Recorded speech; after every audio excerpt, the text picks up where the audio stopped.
Inflation can last into 2024. U.S. government to backstop mortgages about $1 million. Tame inflation with risk of prolonged economic downturn. Mortgage refinance rate decline. We're going to talk about all of these topics today and more.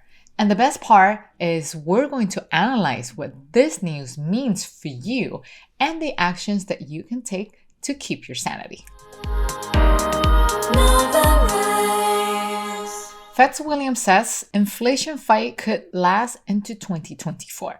The New York Fed president points to signs that price pressures are easing, but sees inflation remaining above 3% in a year.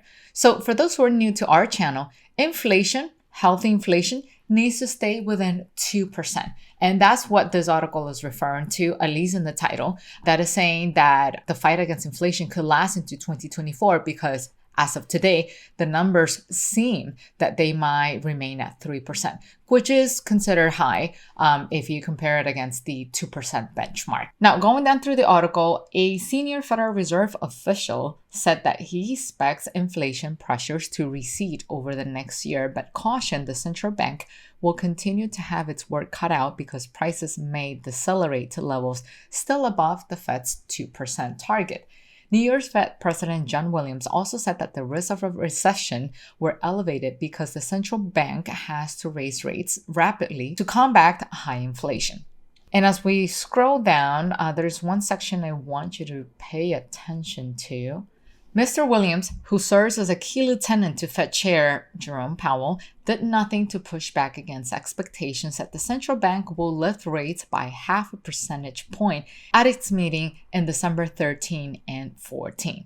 That will bring the Fed's benchmark rate to range between 4.25 and 4.5%, continuing the most aggressive series of rate increases since the 1980s. So there you have it. The expectations are there during December 13 and 14. Everyone is expecting another rate increase. So keep that in mind when it comes to your financial decision making. Now, I need you to take this information that we have gathered so far. You're going to put it in the back of your mind because we're going to continue to get pieces of information until we reach that point where we have enough to make a decision as to what we should be doing with our finances, right? So the next article is actually interesting and it goes in line with the topic of inflation because it's talking about the U.S. government to backstop mortgages above $1 million in high cost area, which goes in line to what's happening. It is no surprise that houses continue to go up in price, and therefore those government-backed loans are consistently exceeding its threshold. So eventually, as you can see in this article, that threshold has been increased to 1 million, right? So the highest limit applies to most expensive regions. Levels also set to rise in the rest of the country, reflecting increased home prices. So as we go down, the federal government, it's about to backstop mortgages of more than 1 million for the first time in high-cost markets, such as parts of California and in New York. The increase reflects the rapid acceleration in home prices over the past few years, even as the mortgage market has recently cooled. And the maximum size of home mortgage loans eligible for backing by Fannie Mae and Freddie Mac. For those who are brand new to the channel, Fannie Mae and Freddie Mac, those are the companies that are usually backing up our U.S. mortgages, which it goes to explain why our interest rates are relatively more affordable compared to other countries. Yes, I am very well aware that the current rates, which are hitting 7% soon, are not ideal. But if you compare that 7% to double-digit rates in other countries, 7% is still much more preferred.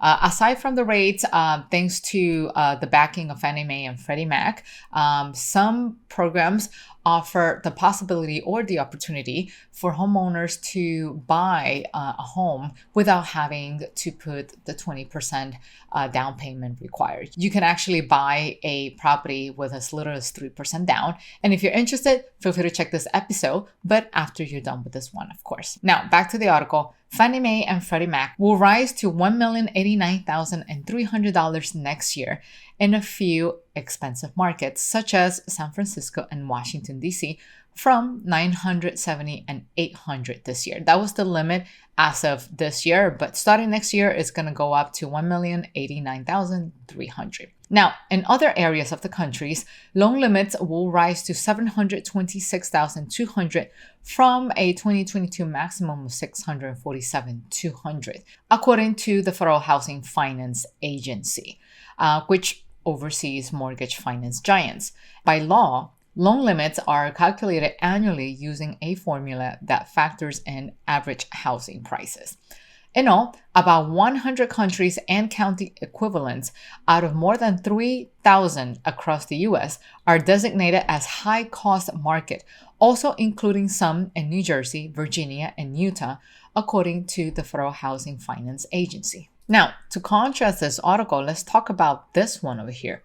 Falling house prices will help the Fed tame inflation, but they also increase the risk of a prolonged economic downturn. So we talked about home prices increase over here to the point that mortgages that are being backed by the government are going to increase its limit. But then here we're talking about the possibility of falling house prices. So let's check it out. So we have here that market activity has fallen for 9 consecutive months, and home sales were down 28.4% in October from a year earlier, according to the National Association of Realtors, with some economists warning that prices could plummet 20% next year as the broader slowdown kicks in. So far, we're talking about a decrease in sales, a decrease in the volume. We haven't gotten to the part where they talk about the fall of housing prices as of yet, but maybe they'll cover that in this article. So let's just keep looking. Why are home sales falling? Okay, so let's see. The Fed has boosted borrowing costs by 75 basis points at each of its last 4 consecutive meetings to fight inflation. The aggressive monetary tightening lifted the average 30-year U.S. mortgage rate from 5.60 to 6.84% over the last 3 months, according to Bankrate.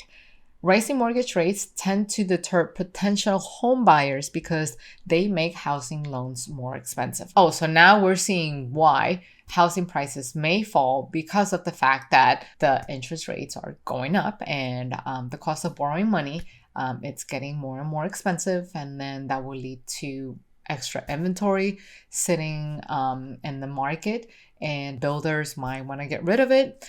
And so we'll see. So let's just move on to the next. We'll grab this information, keep it in the back of our heads, and continue to see how the picture is shaping. So we have this article right here from CNET that talks about mortgage refinance rates on November 24, 2020, indicating that the rates are declining. So multiple informant refinance rates ticked downward today, meaning as of November 24, the Fed's interest rate hikes have affected the refinance market. So let's see. The national rate average for a 15-year fixed rate refinance climbed, while a 30-year fixed refinance rate decreased. And the average rate for 10-year fixed refinances slumped. So reading this, I will have to say that for those who were considering a refinance, that you might want to check out with your bank or with your banker to see what are your options. So what I'm getting out of this is that maybe you're not so lucky if you're trying to refinance into a 15-year mortgage, but if you are open to a 30-year fixed mortgage, the rates have actually gone down. So you might be able to lock in a good rate. So check it out. Now let's move on to the article that's going to help us piece everything together, right? So investor home purchases dropped 30% as rising rates. High prices cool housing market. Buying activity by companies fell in line with a decline in overall home sales amid higher borrowing costs. So when they talk about the buying activity by companies, they're talking about these large companies that are out there buying houses by the bulk. An example of them, which has been, quite often in the news over the past year, was Zillow. And for those who actually want to learn a little bit more about the Zillow fiasco, here's an episode that you see here on the site that you can definitely check out, but after you're done with this one, of course. Now, as we scroll down this article, investors' buying of homes tumbled 30% in the third quarter, a sign that the rise in borrowing rates and high home prices that push traditional buyers to the sidelines are causing these firms to pull back too. companies bought around 66,000 homes in the 40 markets tracked by real estate brokerage Redfin during the third quarter, compared to 94,000 homes during the same quarter a year ago. The percentage decline in investor purchases was the largest in a quarter since the subprime crisis, save for the second quarter of 2020 when the pandemic shut down most of home buying. The investor pullback represents a turnaround from months ago when their purchases were still rising fast. These firms bought homes in record numbers last year and earlier this year, helping to supercharge the housing market. Now, investors are reducing their buying activity in line with the decline in overall home sales, which have slumped with mortgage rates rising fast. So when I read this section, I can only think of one thing. So if everybody's pulling back, that means that builders are going to get stuck with, once again, a lot of inventory, and that inventory, it's going to be costly for the builders, right? They have to still pay for the materials that they use to build those houses.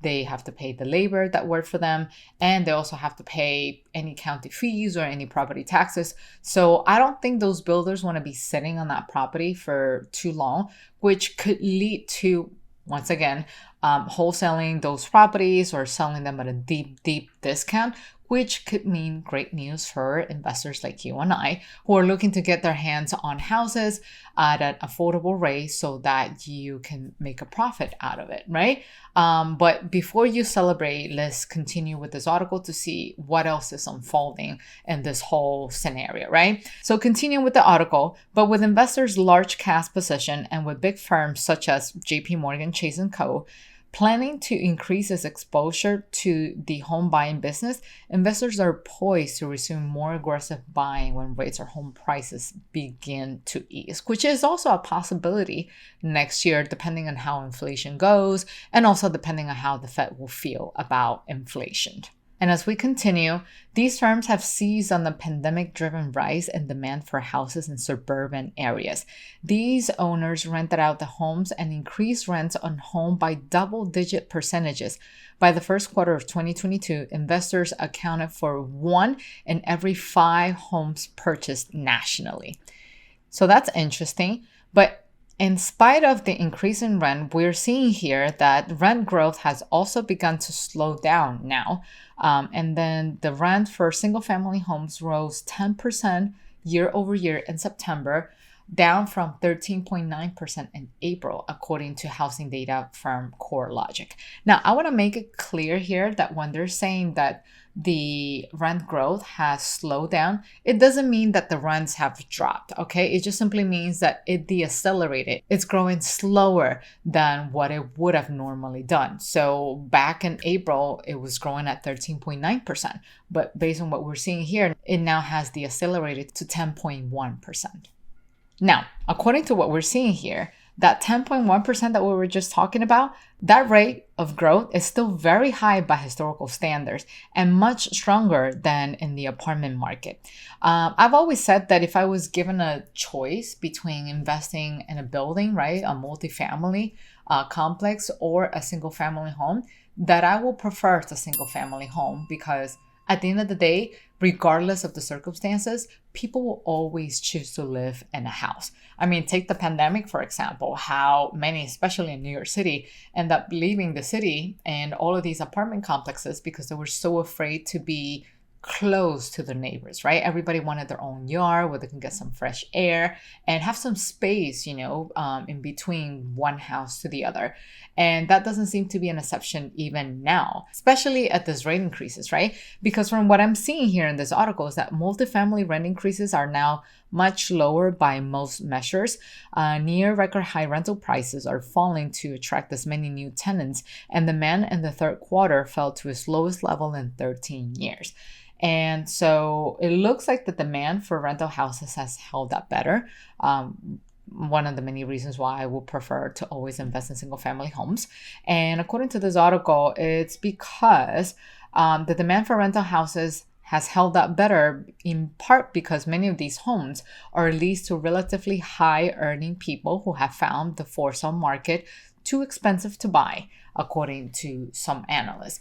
That translated to you as a real estate investor, it's good news because you want a long-term tenant, you want a consistent rent, and you want someone who have a stable job that could afford to pay the rent and continue to cash flow on that property that you invested on.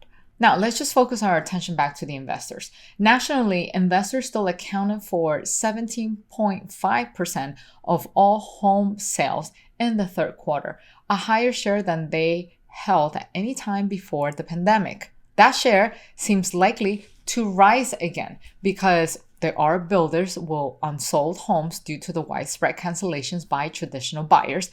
They have been looking to sell in bulk to rental landlords. So this is the piece of information or the tiny paragraph that is the most important out of this entire episode. So what I'm getting out of this is that builders are getting unsold inventory because traditional buyers, meaning people who are looking to buy as homeowners, people who buy with emotions, or perhaps those who are actually looking to buy a second property for them to use as a vacation home, all of those buyers are canceling. Maybe because of fears of what's going to happen with the recession or perhaps with the interest rates. So that means that they are going to remain tenants, that they're going to remain renting, and the builders are now stuck with a bunch of inventory that they need to get rid of sooner rather than later. Otherwise, the cost is going to continue to pile up for them. That means great news for you and I because we're going to be able to tap into this available inventory and possibly at a much lower pricing because these houses have not been sold for a while. And investors, rental landlords, they don't play with the emotions. They invest based on numbers. And you do too. If you know what you're doing, if you learn how to run the numbers properly, to invest in real estate the right way, the profitable way, which is why I would like to invite you to sign up to this free webinar. You can see the link on the screen here, and you can also find it down in the description below. In this free webinar, you will learn how to run the numbers correctly so you can identify the profitable properties for you to invest in, because remember, you have to invest with numbers and not with emotions. Otherwise, you get stuck in a house that you're going to have to pay out of pocket constantly, nonstop. So the year is about to end. Do not leave for tomorrow what you can do today. Sign up to this free webinar right here, and I will be seeing you at the webinar. Take care. Bye-bye.